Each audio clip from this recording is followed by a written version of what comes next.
السلام علیکم ورحمۃ اللہ وبرکاتہ۔ آج جو بیان کر رہے ہیں حق اور باطل کا، بسم اللہ الرحمن الرحیم، شروع کرتا ہوں اللہ کا نام لے کر جو بڑا مہربان نہایت رحم والا ہے۔ ایک عام اور سادہ انسان حق اور باطل دونوں کو اللہ تعالیٰ کی طرف سے دیے گئے دو راستے سمجھاتا ہے۔ یعنی حق وہ راستہ جو نیک لوگوں کا راستہ ہے، اور باطل جو ظلم اور ظالموں کا راستہ ہے۔ اب یہ سادہ انسان اپنی ذمہ داری صرف اتنی ہی سمجھتا ہے کہ وہ حق کے راستے پر قائم رہے اور باطل کے راستے سے دور رہے۔ یقیناً ایک نیک سادہ انسان کو ایسا ہی کرنا چاہیے، مگر یہ دونوں راستے واقعی اللہ تعالیٰ کی طرف سے ہے۔ اگر واقعی ایسا ہے تو پھر اللہ تعالیٰ نے جنت اور جہنم کیوں بنائے؟ کیا انسان اللہ تعالیٰ کی مرضی کے آگے مجبور نہیں ہے؟ اور کوئی کام بھی اللہ تعالیٰ کی مرضی کے بغیر نہیں کر سکتا ہے۔ تو پھر یہ راستوں کا انتخاب خود کیسے کر سکتا ہے؟ دوسرے ہر انسان کی فیصلہ بھی اللہ تعالیٰ ہی کی طرف سے ہوتا ہے۔ تو اگر اللہ تعالیٰ نے کسی انسان کی قسمت میں باطل یعنی باطل کا راستہ لکھ دیا ہے تو پھر اس انسان کے بس میں نہیں ہے کہ وہ حق کے راستے کو اختیار کر سکے۔ اور جب اللہ تعالیٰ کا یہی فیصلہ ہے تو پھر اس کو اس بات پر سزا کیوں سزا دیا جاتا ہے؟ اور وہ جہنم کا حقدار کیسے سزا وہ پائے گا؟ جہنم کا حقدار وہ کیسے ہوا؟ اگر ہم اس بات سے انکار ہیں کہ باطل کا راستہ اللہ تعالیٰ نہیں لکھتا تو پھر اللہ تعالیٰ نے یہ دو راستے کیوں بنائے؟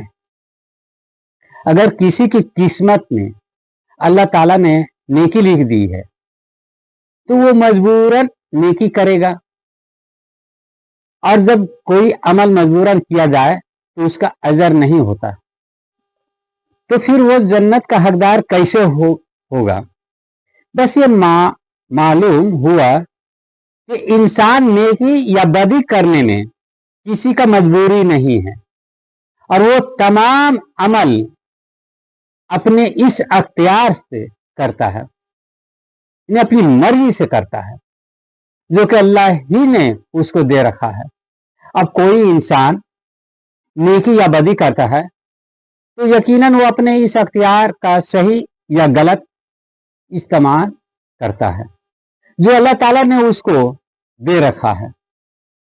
اگر اختیار کا صحیح استعمال کیا تو اللہ تعالیٰ کی طرف سے انعام کا حقدار ہوگا جو کہ جنت کی شکل میں ملے گا، اور اگر اختیار کا غلط استعمال کیا تو اللہ تعالیٰ کی طرف سے سزا کا حقدار ہوگا جو کہ جہنم کی شکل میں ملے گا، جیسا کہ فرمایا اللہ تعالیٰ نے سورہ انفال ترجمہ اور کاش تم اس وقت کی کیفیت دیکھو جو فرشتے کافروں کی جانیں نکالتے ہیں، ان کے منہوں کے اور پیٹھوں پر کوڑے اور ہتھوڑے مارتے ہیں اور کہتے ہیں کہ اب عذاب آتش کا مزہ چکھو۔ یہ ان اعمال کی سزا ہے جو تمہارے ہاتھوں نے آگے بھیجے ہیں، اور یہ جان لو کہ خدا بندوں پر ظلم نہیں کرتا ہے۔ اللہ تعالیٰ کی ذات سے مخلوق کو ہمیشہ فائدہ پہنچتا ہے، لیکن نقصان ہمیشہ خود اس مخلوق کے اپنے عمل سے ہوتا ہے، جیسا کہ فرمایا اللہ تعالیٰ نے سورہ نساء میں، آئے آدم جاگ तो उसको जो फायदा पहुंचे वो खुदा की तरफ से है, और जो नुकसान पहुंचे वो तेरे ही अमाल की वजह से है। जो नुकसान पहुंचे वो तेरे ही अमाल की वजह से है।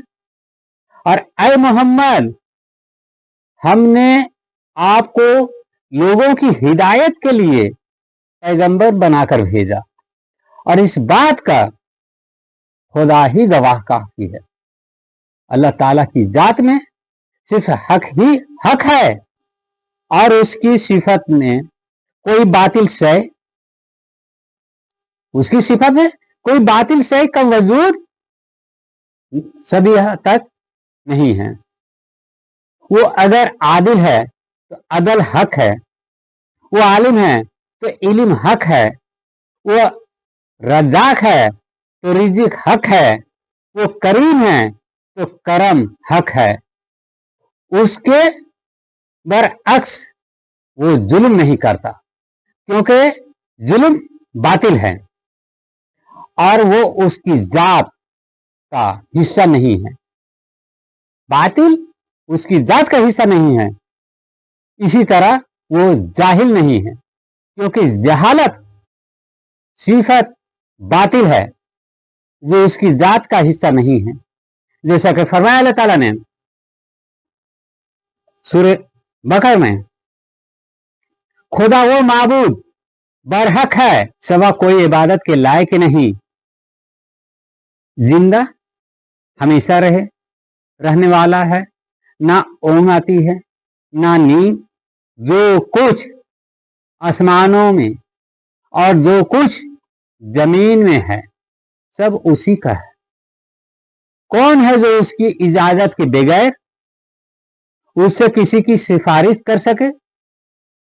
जो कुछ लोगों के रूबरू हो रहा है और जो कुछ उनके पीछे हो चुका है उसे सब मालूम है, और वो उसकी मालूमात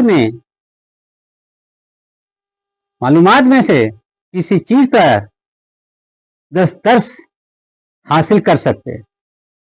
हाँ, जिस कदर वो चाहता है उस कदर मालूम करा देता है।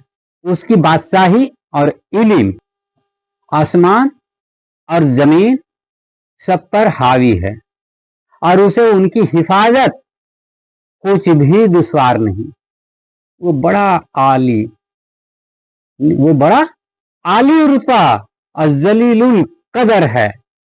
अब अगर कोई शख्स ये कहता है हक और बातिल दोनों अल्लाह के बनाए हुए रास्ते हैं, तो वो ये नहीं जानता कि अल्लाह ताला कोई ऐसी शय बना ही नहीं सकता जो खुद उसकी जात का हिस्सा ना हो। जब वो खुद किसी पर जुल्म नहीं करता है तो किसी और के लिए जुल्म का रास्ता कैसे बना सकता है?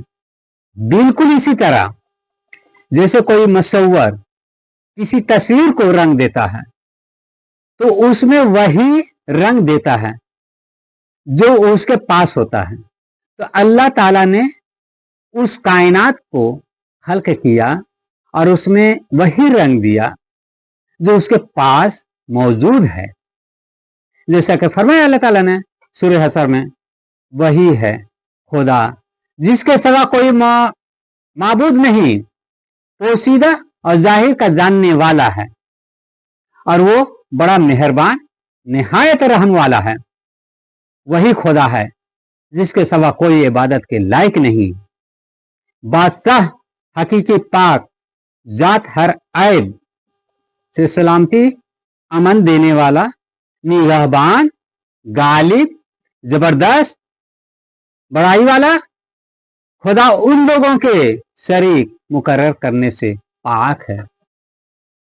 वही खुदा तमाम मखलूकात का खालिक, एजाद व इख्तराह करने वाला, सूरतें बनाने वाला है। उसके सब अच्छे से अच्छे नाम हैं। जितनी चीजें आसमान और जमीन में हैं सब उसकी तस्बीह करती है, और वो गालिब हिकमत वाला है। सूरह हशर में आयत नंबर 24 में अब सवाल ये पैदा होता है, हर वो शय जो बातिल है अगर वो अल्लाह की तरफ से नहीं है तो फिर उसका खालिक कौन है, और वो किसे और वो कैसे वजूद रखती है। इसलिए कि हम बहुत सी जंगों को हक और बातिल की लड़ाई कहते हैं, या हमें हक के साथ साथ बातिल कुव्वतें भी इस दुनिया में नजर आती। मिसाल के तौर पर इल्म और जाहिल, जालिम और मजलूम, जुल्म और अदल, रोशनी के साथ अंधेरा। अगर ये सब बातिल चीजें अल्लाह ताला की तरफ से नहीं हैं, तो फिर इनका खालिक कौन है। बेशक अल्लाह ताला ने बहुत सी मखलूक को खल्क किया, लेकिन किसी बातिल शय या जुल्म और जालिम के रास्ते को नहीं बनाया।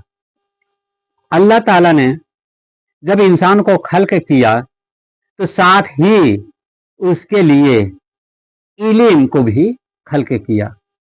अब अगर कोई इंसान इल्म से दूर रहकर जिंदगी गुजारता है तो यकीनन वो जहालत के रास्ते पर होता है, और ये जहालत का रास्ता खुद इंसान का बनाया हुआ होता है। जब वो इंसान इल्म हासिल कर लेता है तो उसके पास से जहालत चली जाती है। बिल्कुल इसी तरह जैसे रोशनी आने के बाद अंधेरा चला जाता है। इसलिए अल्लाह ताला ने फरमाया सूरह सबा में, जब हक आएगा तो बातिल मिट जाएगा। अब इस बात की वजाहत करना भी जरूरी है कि इंसान खुद किसी बातिल रास्ते को कैसे बना सकता है, या फिर इस रास्ते पर कैसे चलता है। बातिल उस शय का नाम है जहां हक की रोशनी ना हो, और जब रोशनी ना हो तो अंधेरा वजूद में आ जाता है। ऐसी अंधेरों को बातिल कहते हैं। अंधेरे को वजूद में लाने के लिए सिर्फ और सिर्फ रोशनी के रास्ते को बंद करना पड़ता है। दुनिया में बहुत सी चीजों से रोशनी पैदा की जाती है, मगर आज तक दुनिया में कोई ऐसी चीज पैदा किया गया हो जिससे अंधेरा पैदा किया जा सके। मेरे दोस्तों,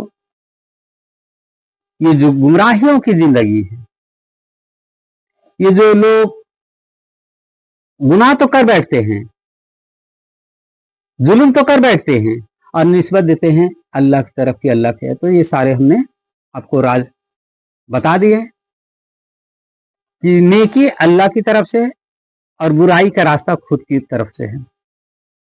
तो इससे बचे, और इतनी ही हिदायत आप लोग के लिए काफी है। आमीन, अल्लाहुम्मा आमीन। अस्सलामु अलैकुम रहमतुल्लाह।